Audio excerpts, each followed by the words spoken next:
iti registered nutritionist and dietitian isu ni Madam Daphne Baltero.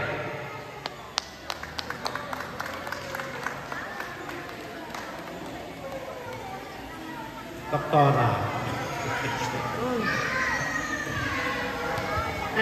Hello po, magandang hapon po sa ating lahat. Siya ni Daphne Baltero. Tatati mo nang aldaw po ti CHO. Thank you, ma'am, sir, for welcoming me.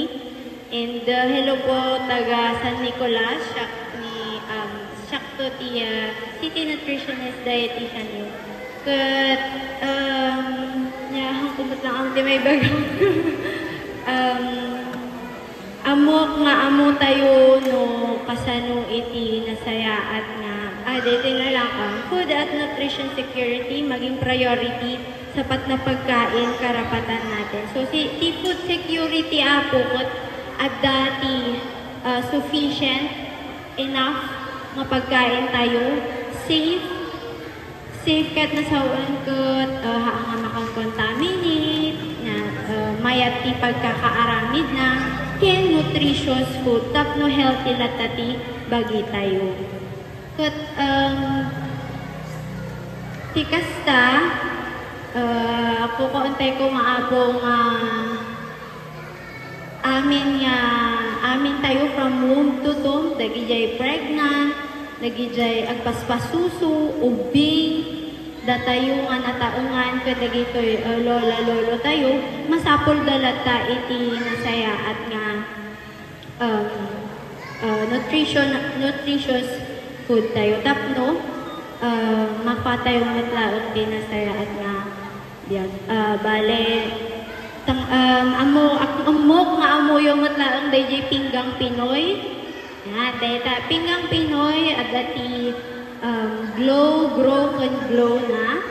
Tapos dapay ti danong nga nakaikwa. So dapat katipli tayo tapno may baga tayo nga sapat nga nutrisyon ti makmaka tayo inaldaw. Dapat adati grow food na. Grow and glow. So sa grow foods, yung energy-giving food po natin, yung mga carbohydrates po natin. Anya daging jay carbohydrates tayo.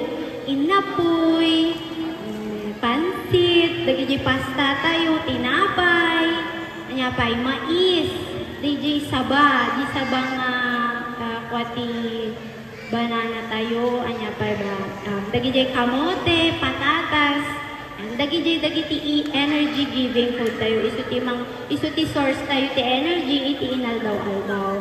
And then number 2, grow, protein.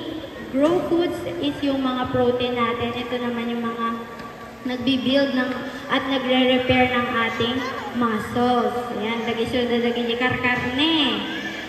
Parte mat lang apo ti grow food iti bukbukol.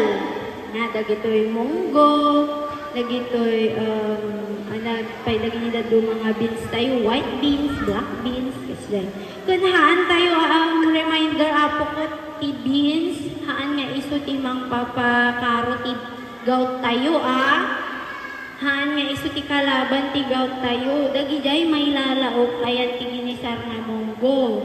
For example, ti baguong or inikan nyo ti dilis, dagijay kwa tayo smoked fish tayo. Kan lagi dyan, kan di ba nadaduma, ikikadrepe ti chicharon. Lagi dyan apo ti, nang ato ti purin na. So nga, mang papa nga, tumot lang ti uric acid tayo. So nga, haan tayo nga kalabanan ti munggo. Ay, hantay nga iwasan ti munggo. Anya pa'y ba ti, mang tatadmot lang apo ti protein iti milk tayo nga napikdakal mo't lang titulong nga so nga uray nung lalakay babakot tayo aggatas tayo latatag no makatulong mo't lang iso na dagiti buto tayo. And then yung glow foods, fruits and vegetables apo. Fruits and vegetables rich in vitamins and minerals tapno mayat mutlaong i-function dagiti organs tayo. And then, yung may glass of water pa po doon, tapno ma-hydrate tayo mutlaong. And then, yung laang matapong, agto tinulong kay lata ko mga tapno, maging normal na po ang ating mga BMI. Yun lang po. Thank you.